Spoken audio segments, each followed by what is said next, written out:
Merci, Paolo. Merci. Ce matin, je voulais vous partager un projet qu'on a discuté, qu'on discute depuis déjà plusieurs mois, semaines, au Conseil des Anciens et qu'on a eu l'occasion de partager aussi au Conseil d'administration de l'Église avec des frères qui font partie du Conseil. Et puis, c'est un problème, je dirais un heureux problème qu'on est en train de constater depuis quelque temps, surtout depuis le retour de la pandémie. C'est au niveau de la gestion de notre espace. Et puis, vous avez vu des gens qui s'ajoutent à notre Église. Et puis, quand les jeunes sont avec nous, des fois, on cherche la place. Notre équipe d'accueil travaille fort. Trouver, il reste une petite place. Certains dimanches, on est rempli. Alors, on s'est questionné, on a réfléchi à la question et dire qu'est-ce qu'on fait avec ça? C'est un heureux problème, mais en même temps, on veut chercher la direction du Seigneur, chercher la volonté de Dieu. Qu'est-ce qu'il veut pour nous? Alors, on a décidé avec le conseil d'administration de mettre sur pied un comité de réflexion. Donc, un comité de réflexion qui va être composé de 3 membres du conseil d'administration et de 4 membres de l'Église, pour réfléchir à cette question-là. Qu'est-ce qu'on fait? Comment on organise notre espace? Et puis réfléchir, en fait, on est avec une page blanche et on veut réfléchir à toutes les options possibles, puis voir où est-ce que le Seigneur va nous diriger avec tout ça. Donc, on vous présente ce comité-là qu'on voudrait mettre en place. Et puis, dans le fond, on vous lance un appel, parce qu'on veut que des gens de tous âges, de toute origine, des gens de multiples cultures, si je peux dire, puissent participer à ce comité-là. Donc, si vous êtes intéressé de participer à ce comité de réflexion et puis d'embarquer, donc, on vous invite à venir nous voir, à nous partager votre intention. On cherche 4 personnes en particulier, mais si jamais il y en a plus, bien, on verra qu'est-ce qu'on fera rendu là. Est-ce que s'il y en a beaucoup trop, peut-être qu'on va faire un vote.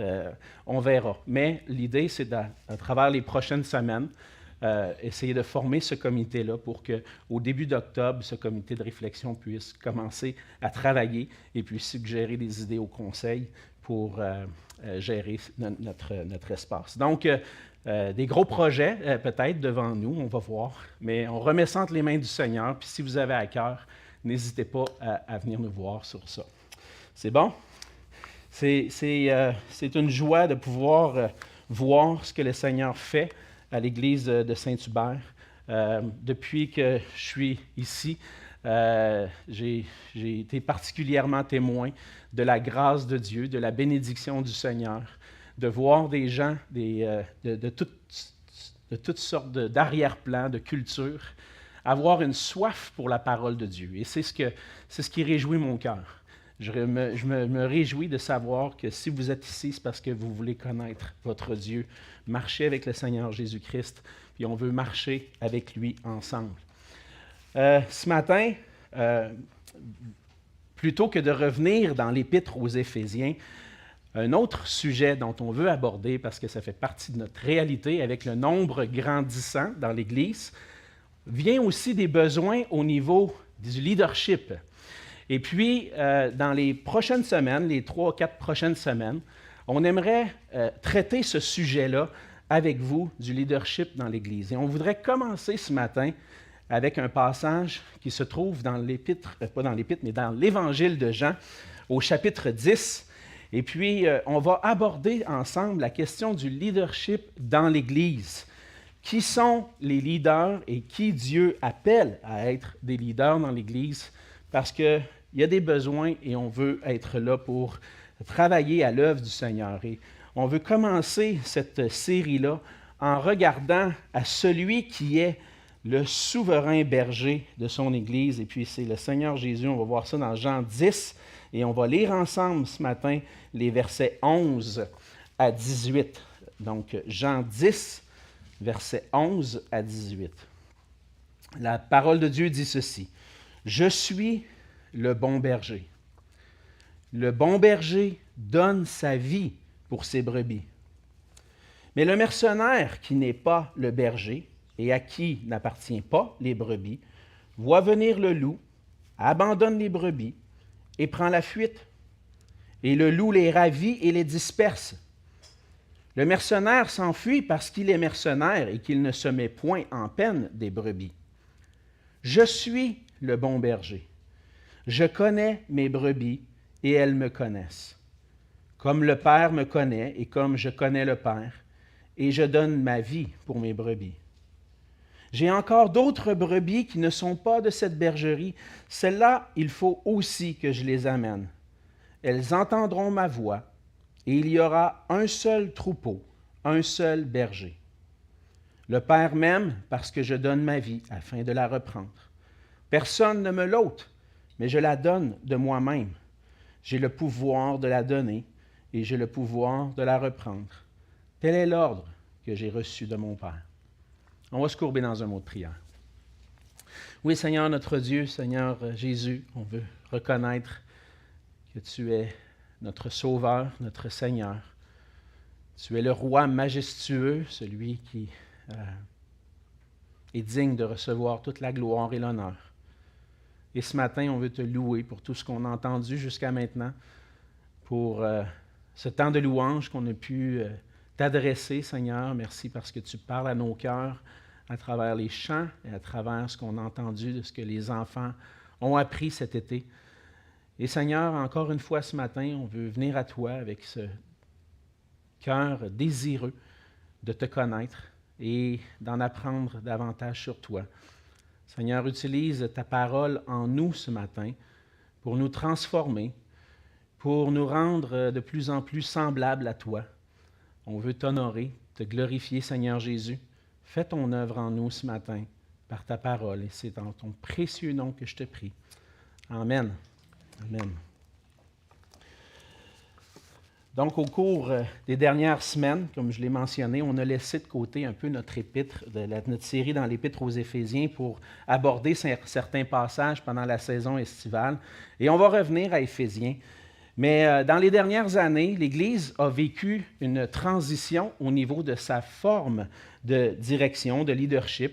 L'Église qui était dirigée auparavant avec un conseil composé d'un pasteur et des diacres, est passée à un modèle avec une forme de leadership composée d'une pluralité d'anciens, de plusieurs anciens qui forment un conseil qui guide, qui donne une direction à l'Église. Et dans notre désir de refléter davantage ce modèle-là, le modèle biblique, l'Église est maintenant dirigée par ce conseil d'anciens. Et dans notre désir aussi de refléter le modèle biblique, on cherche aussi à établir des diacres qui vont supporter l'œuvre du ministère. Avec plusieurs personnes qui se sont ajoutées à notre Église dans les dernières années, on en vient à un moment dans la vie de notre Église où on veut examiner plus profondément qu'est-ce que le modèle biblique du leadership dans l'Église. On veut travailler ensemble à honorer le modèle que le Seigneur nous donne dans sa parole. Peut-être que le passage de ce matin ne semble pas, à première vue, parler de ce sujet-là.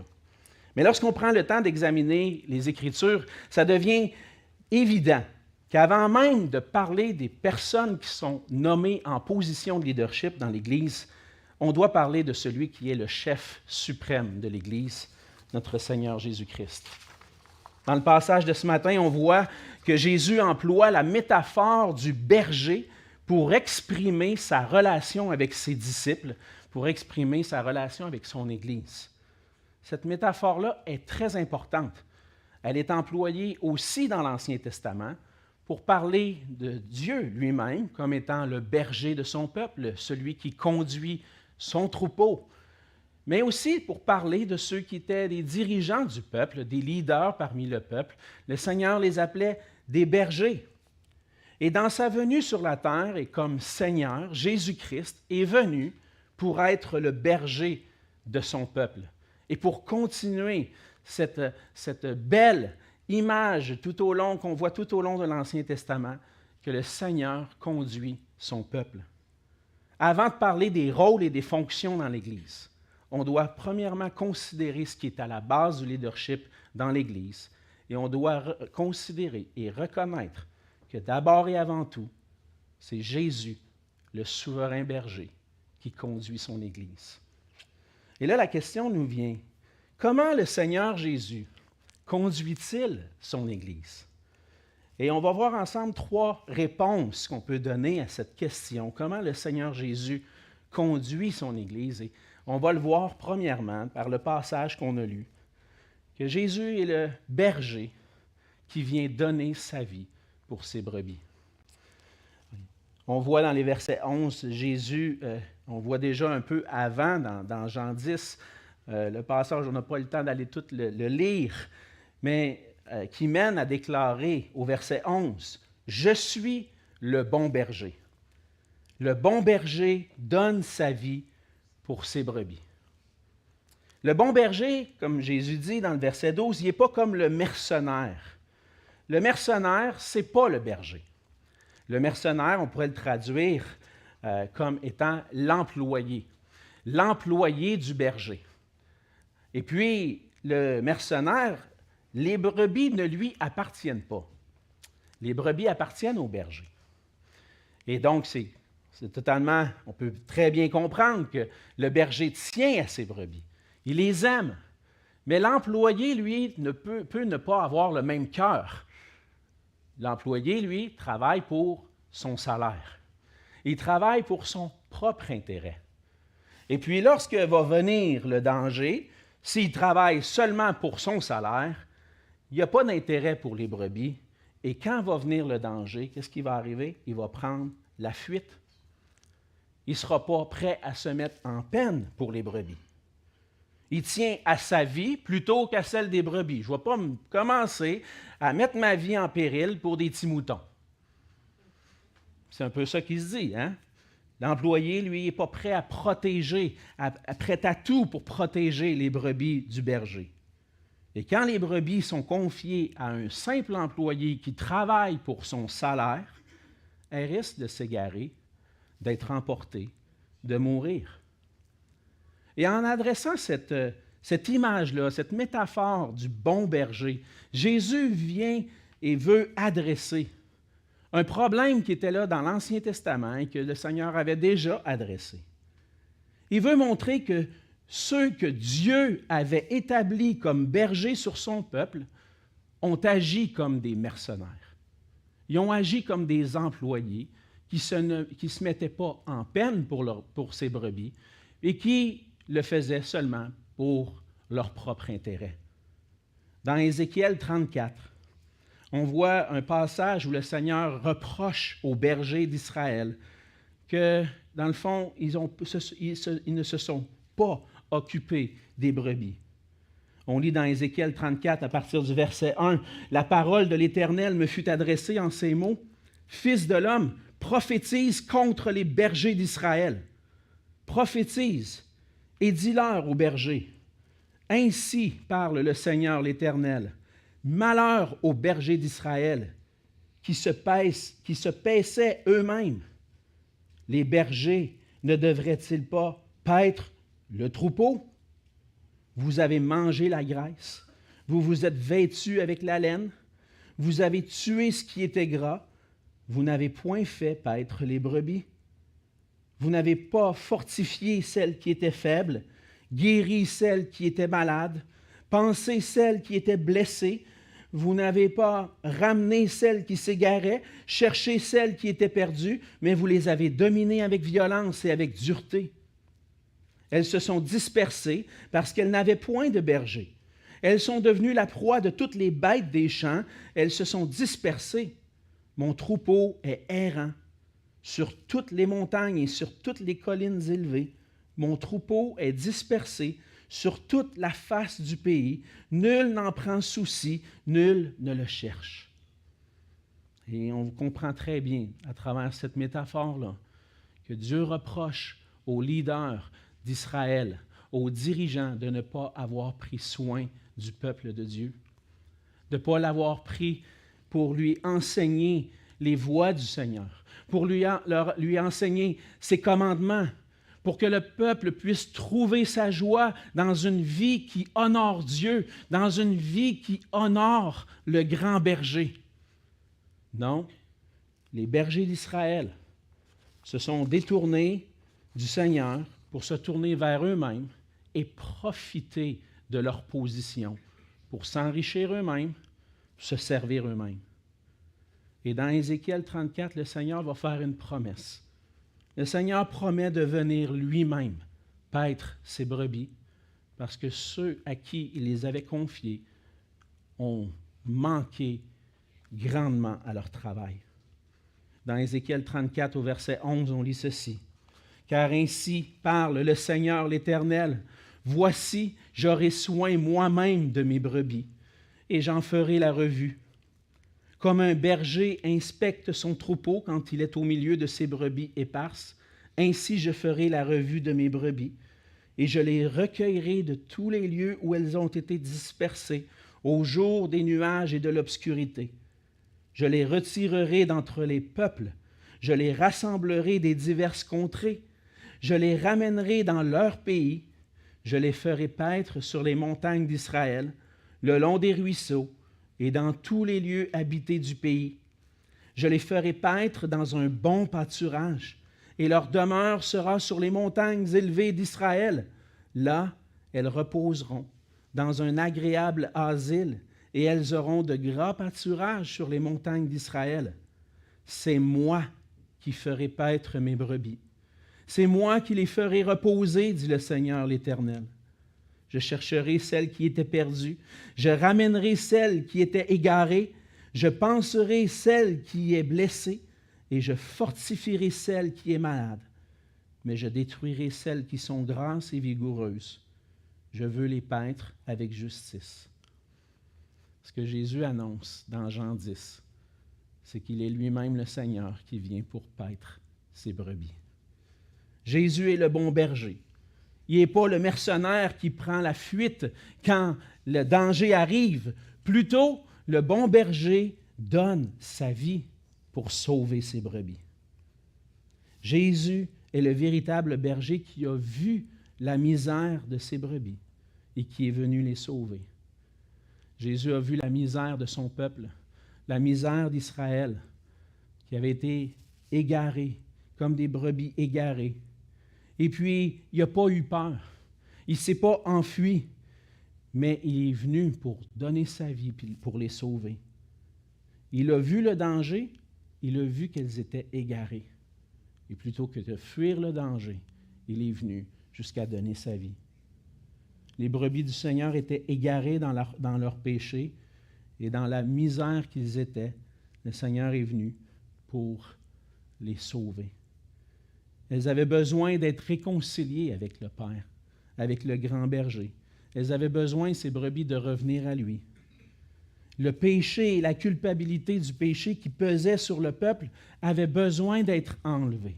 Il avait besoin d'être effacés pour être réconciliés avec le Père. Et comme un berger, le Seigneur est venu pour sauver son peuple en donnant sa vie. Le Seigneur a donné sa vie à la croix pour nous sauver. La réalité, c'est qu'on est tous, par nature, pareil comme le peuple d'Israël, comme le peuple de Dieu. Ésaïe 53, verset 6 nous dit que nous étions tous errants comme des brebis, chacun suivait sa propre voie. C'est notre réalité par nature. Naturellement, plutôt que de chercher Dieu, plutôt que de chercher la direction que Dieu donne, que Dieu veut donner à notre vie, on veut suivre nos désirs et les penchants de notre cœur. Alors, plutôt que de suivre le Maître, de suivre le berger, celui qui nous a créés, celui qui veut prendre soin de nous, qu'est-ce qu'on fait? On suit nos propres désirs. Et la parole de Dieu dit qu'on est comme errants, comme des brebis, perdus, parce qu'on suit notre propre voie. Par nature, on est rebelle à Dieu en ne cherchant pas à le glorifier. Par nature, on est comme des brebis perdues et nous avons besoin d'être sauvés de nos péchés.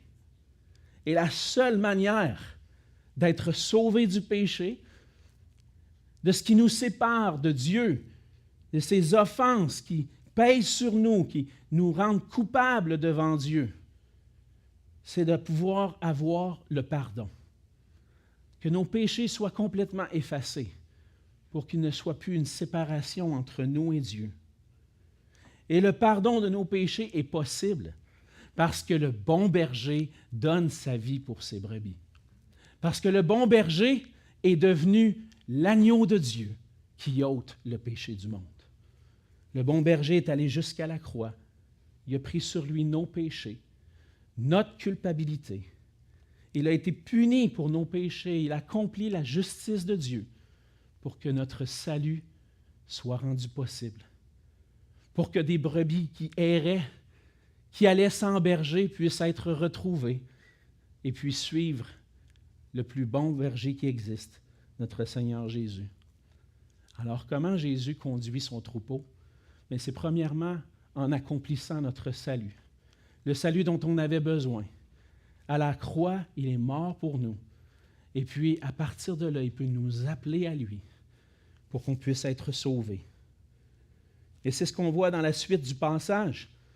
Le Seigneur dit au verset 14, « Je suis le bon berger, je connais mes brebis et elles me connaissent. Et comme le Père me connaît et comme je connais le Père, je donne ma vie pour mes brebis. J'ai encore d'autres brebis qui ne sont pas de cette bergerie. Celles-là aussi, il faut que je les amène.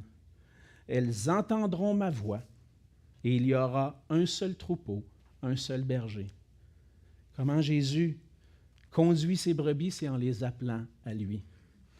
Le Seigneur Jésus vient et puis il vient pour donner sa vie, mais aussi pour appeler ses brebis à revenir à lui. On voit dans le verset 14 que Jésus est le bon berger. Encore, cette idée est répétée plusieurs fois. Jean aime répéter la même idée pour souligner, mettre l'accent. N'oubliez pas une chose, Jésus est le bon berger. Et puis, il rajoute un élément.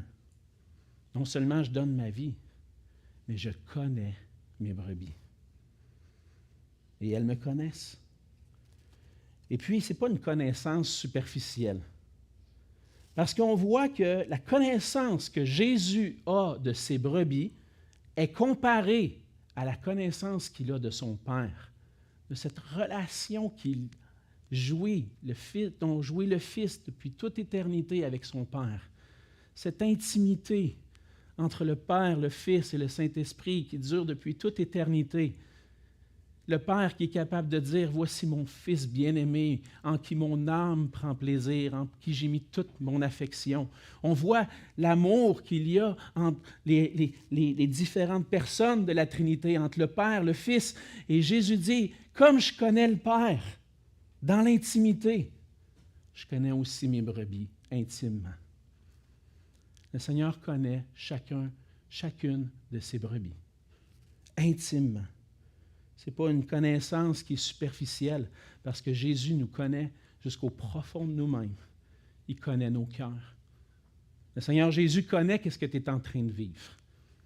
Il sait exactement ce que tu vis. Non seulement la circonstance, mais ce que ton cœur vit dans ces moments-là. Parce qu'il connaît ses brebis. Il sait qui elles sont, mais il les connaît.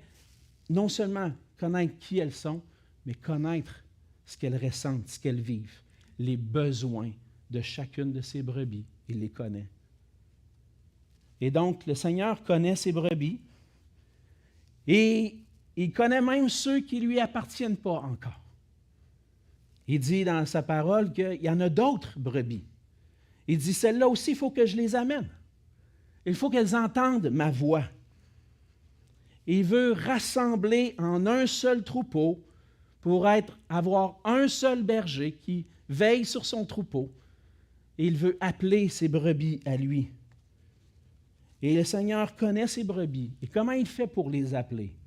Je crois fermement avec ce qu'on voit dans le Nouveau Testament, que le Seigneur Jésus bâtit son Église, appelle ses brebis à lui, les ajoute à son troupeau par la prédication de l'Évangile. Encore aujourd'hui, le Seigneur appelle ses brebis et il nous a laissé sa parole à nous aujourd'hui.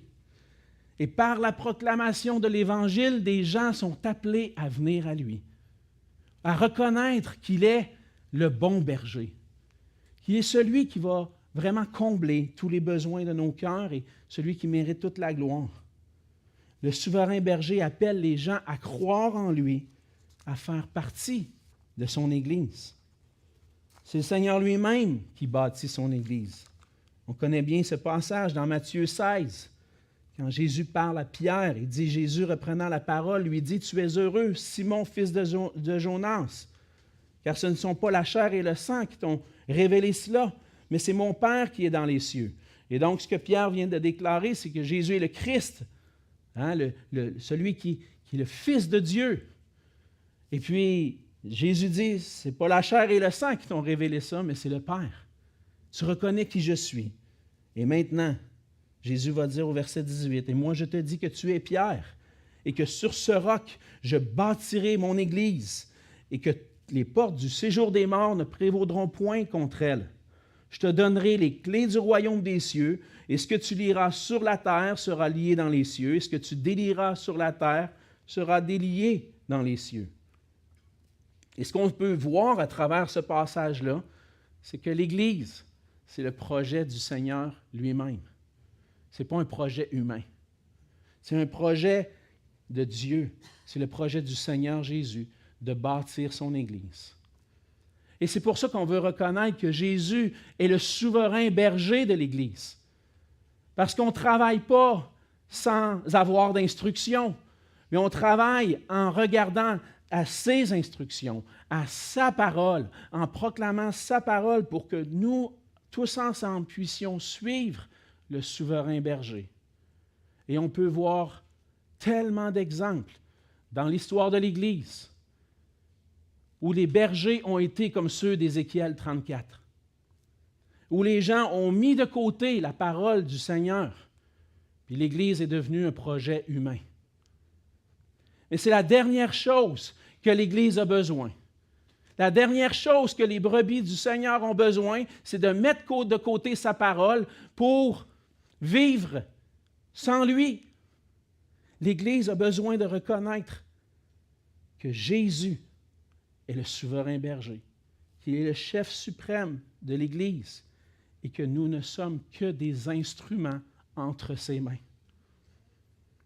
Le Seigneur veut se servir de nous, chacun d'entre nous, je suis convaincu, pour continuer de bâtir son Église. Il n'a pas besoin de nous, mais il veut se servir de nous. Je veux faire attention parce que bien souvent, on peut dire, le Seigneur a besoin de nous.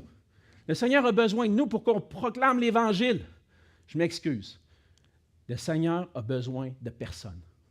Il pourrait tout accomplir lui-même, mais il a décidé de nous choisir parmi des brebis égarées pour nous rassembler à lui et qu'on puisse partager la grâce qu'on a reçue en lui. Et ça, c'est ce qu'il veut faire avec nous. Il désire nous utiliser. Et le Seigneur utilise ses disciples, son Église, pour appeler des gens à lui, des gens de toutes les nations. C'est ce qu'on voit, il va dire au verset 16, « J'ai encore d'autres brebis qui ne sont pas de cette bergerie. » Je pense qu'il parle des brebis égarées d'Israël. Mais on voit aussi que le plan de Dieu, ce n'était pas seulement de rassembler des brebis égarées du peuple d'Israël, mais de toutes les nations. Et aujourd'hui, l'appel de l'Évangile s'adresse à toutes les nations. Et le Seigneur confie à son Église de prêcher l'Évangile, de former des disciples. Il veut nous utiliser pour qu'on aille dans les nations, pour porter son appel, pour que des brebis perdues puissent retrouver le bon berger. Et notre travail, c'est simplement de continuer ce qui a été commencé, de prendre le bâton et de dire, Seigneur, pendant ma vie, pendant que tu m'accordes la vie, je vais prendre ce bâton-là puis je vais être un témoin pour toi. Je veux proclamer ton nom. Je veux appeler des gens à venir à toi par ta parole. Et c'est toi qui vas faire l'œuvre par la suite. Moi, je fais juste une bouche pour parler. Toi, tu vas faire l'œuvre dans les cœurs, tu vas attirer des gens à toi. Et après ça, lorsque ma vie va être terminée, je vais passer le bâton, j'espère, à des hommes fidèles qui vont être capables de le confier aussi à d'autres. Et c'est notre appel que le Seigneur veut que ces brebis entendent sa voix pour qu'il y ait un seul troupeau, un seul berger. Et le Seigneur est le bon berger qui connaît ses brebis, qui les appelle à lui, par le ministère de l'Évangile, le ministère de l'Église. Et en terminant, un troisième point, qui n'est pas nécessairement dans le passage, mais qu'on voit dans la suite du Nouveau Testament et qu'on va voir dans la suite, c'est que Jésus va conduire ses brebis en établissant des leaders spirituels sur son Église. Vous le savez, hein, Jésus n'est pas resté sur la terre très, très longtemps après sa résurrection. Il est remonté au ciel. Et on peut lire sur la fin des évangiles, au début du livre des Actes, que Jésus rassemble ses disciples pour leur donner ses instructions. Il va rassembler ses apôtres, va leur donner des instructions, un commandement même, hein, de faire de toutes les nations des disciples, les baptisant au nom du Père, du Fils et du Saint-Esprit, et de leur enseigner à observer tout ce qu'il a prescrit. Il a donné des instructions aux apôtres. Et les apôtres, le Seigneur leur a promis qu'il allait leur donner son esprit pour accomplir cette œuvre-là. Et donc, les apôtres n'étaient pas seuls. Ils étaient accompagnés de Jésus lui-même, qui par son esprit les conduisait à faire ce que Jésus veut faire, appeler des brebis à lui. Le Seigneur a donné ses instructions à ses apôtres. Les apôtres étaient des témoins de Jésus qui ont proclamé l'Évangile, qui ont établi des églises fondées sur sa parole. Et Jésus a donné ce mandat à ses apôtres et entre autres à Pierre en disant « Paix mes brebis ». Je m'en vais. Je confie le travail à vous maintenant. Et Jésus savait très bien qu'il confiait ce travail-là à des gens bien imparfaits. Mais il leur a demandé « Paix mes brebis ». Il a dit ça à Pierre, par 3 fois, « Paix mes brebis, prends soin de mes brebis ». Et par amour pour le Seigneur, c'est ce que Pierre s'est engagé à faire, c'est ce que les apôtres se sont engagés à faire. Et on voit dans tout le livre des Actes que Jésus bâtit son Église parce que les apôtres sont fidèles à l'enseignement de Jésus. On voit dans Éphésiens 3, versets 19 à 22, on a vu ça déjà ensemble, mais je vais le relire. « Ainsi donc, vous n'êtes plus des étrangers, ni des gens du dehors, mais vous êtes concitoyens des saints, gens de la maison de Dieu. Vous avez été édifiés sur le fondement des apôtres et des prophètes, Jésus-Christ lui-même étant la pierre angulaire. Et en lui, tout l'édifice, bien coordonné, s'élève pour être un temple saint dans le Seigneur. En lui, vous êtes aussi édifiés pour être une habitation de Dieu en esprit. » C'est le travail du Seigneur, mais confié à ses apôtres pour placer le fondement de l'enseignement de Jésus-Christ. Paul va dire dans Colossiens 2, verset 6, « Ainsi donc, comme vous avez reçu le Seigneur Jésus-Christ, marchez en lui, étant enracinés et fondés en lui et affermis par la foi, d'après les instructions qui vous ont été données, et abondez en actions de grâce. » Sur qui est-ce que les disciples, l'Église est fondée, enracinée sur Jésus-Christ. Le travail des apôtres a été de poser les fondements de l'Église par la parole de Christ. Christ lui-même a agi en eux et continue d'agir par sa parole et par son esprit pour bâtir son Église. En établissant des apôtres, il a établi des hommes qui ont parlé de sa part par le Saint-Esprit et qui ont mis par écrit ses instructions.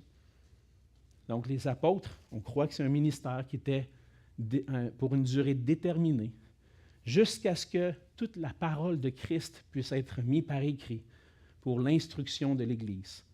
Aujourd'hui, par les Écritures, on a toute la parole de Christ suffisante et nécessaire pour l'enseignement de l'Église. Les apôtres ont laissé la place à d'autres qu'on appelle des anciens, des pasteurs. Et on va voir ça dans les prochaines semaines. Les apôtres ont établi des anciens dans les églises. On voit que Paul avait établi, entre autres, des anciens à Éphèse. Et lors de son dernier voyage, l'apôtre Paul donne des instructions, non pas aux apôtres d'Éphèse, mais aux anciens d'Éphèse. Et on voit que le leadership est changé. Ce n'est plus des apôtres, mais des anciens, des pasteurs. Il leur dit ceci dans Acte 20. Paul donne cette instruction, il dit « Maintenant, voici, je sais que vous ne verrez plus mon visage, vous tous au milieu desquels j'ai passé en prêchant le royaume de Dieu. C'est pourquoi je vous déclare aujourd'hui que je suis pur du sang de vous tous, car je vous ai annoncé tout le conseil de Dieu, sans en rien cacher. Prenez donc garde à vous-même et à tout le troupeau sur lequel le Saint-Esprit vous a établi évêque, pour paître l'Église de Dieu qu'il s'est acquise par son propre sang. L'Église de Jésus-Christ. Les hommes sont appelés à paître cette Église-là, à être des pasteurs, des évêques. On voit que Paul parle aux anciens d'Éphèse. Et tout ce langage-là, anciens, pasteurs, évêques, on va le voir la semaine prochaine.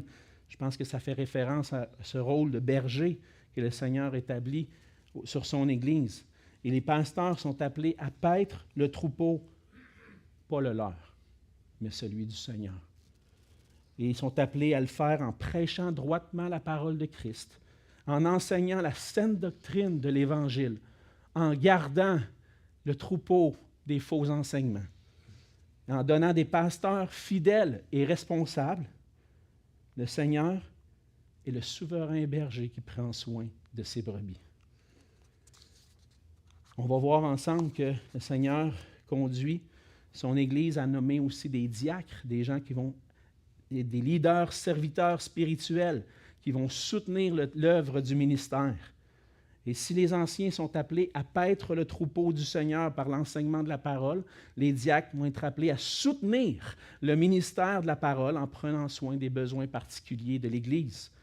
Ainsi, c'est le Seigneur Jésus, en appelant des gens dans des positions, des rôles particuliers, le Seigneur est le souverain berger qui prend soin de son Église. Et dans sa grâce, le Seigneur donne à son Église des hommes fidèles pour prendre soin et veiller sur son troupeau et des gens pour aider à répondre aux divers besoins de l'Église. Et ces gens-là doivent suivre le souverain berger. On va embarquer dans des sujets où mon propre cœur est confronté.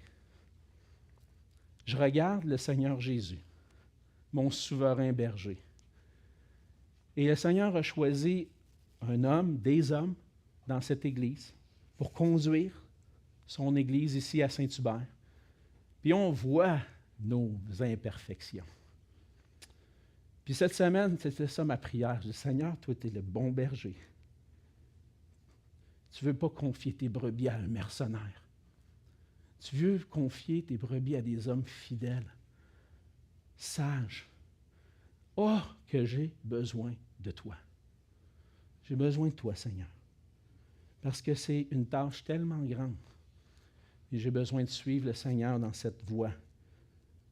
Et par ça, le Seigneur nous montre qu'il est le souverain berger qui conduit son Église. Jésus prend soin de son Église. Est-ce que son Église est parfaite? Non. Hein? C'est facile à répondre. Est-ce que les gens que Dieu établit sont parfaits? Non. Mais le Seigneur les choisit. En cherchant ces hommes qui sont remplis de son esprit pour prendre soin de son Église. Et par ces hommes-là, Dieu prend soin d'eux. Maintenant, on lit ce passage-là dans Jean 10, on dit « Jésus est le bon berger ». Puis je ne veux pas manquer ce que ça veut dire pour nous, pour chacun d'entre nous, pas seulement pour ceux qui vont être appelés au leadership, mais pour chacun d'entre nous. Si Jésus est le bon berger qui est venu pour chercher les brebis égarées, ma question pour toi, c'est est-ce que tu es une brebis du Seigneur? Est-ce que tu appartiens à ce bon berger qui a donné sa vie? Est-ce que tu as placé ta confiance dans ce Jésus, ce berger qui veut prendre soin de toi, qui veut prendre soin de ton cœur, qui veut te pardonner, te donner la vie éternelle? Le Seigneur appelle aujourd'hui à croire en lui pour que tu puisses faire partie de ses brebis. Fais-tu partie du troupeau du souverain berger? Es-tu une de ses brebis? Et si c'est le cas, es-tu prêt à suivre son plan, à obéir au Seigneur en toutes choses, à être prêt à être conduit par des sous-bergers que le Seigneur va établir que le Seigneur va choisir et guider par son esprit, par sa parole. Je vous invite à vous joindre à nous la semaine prochaine parce qu'on va voir le rôle du berger, du pasteur, de l'ancien. Et on voit que c'est un rôle important, puis c'est un rôle que chaque chrétien doit considérer pour dire, c'est quoi son rôle à lui? Parce que les pasteurs, les bergers ont besoin d'être soutenus dans la prière. Et on va parler de ça la semaine prochaine. En attendant, ma prière, c'est que le Seigneur Jésus soit votre souverain berger. Écoutons sa voix. Suivons-le. Obéissons à sa volonté. Prions. Seigneur notre Dieu, merci pour ta grâce envers nous. Seigneur, tu as vu la misère dans laquelle nous étions. Dans nos péchés, nous étions pris, Seigneur, nous étions comme des brebis errantes. Et toi, Seigneur, tu nous as vus dans notre misère, tu as jeté tes regards sur nous. Et tu es venu, toi, le Dieu de l'univers, pour venir nous chercher en donnant ta vie pour nous. Seigneur, on ne mérite pas ta grâce, mais on te rend grâce d'être devenu pour nous le bon berger. Et Seigneur, ma prière, c'est que pour moi-même, pour ma propre vie, pour mes frères et sœurs ici rassemblés, que tu puisses être le berger de nos âmes.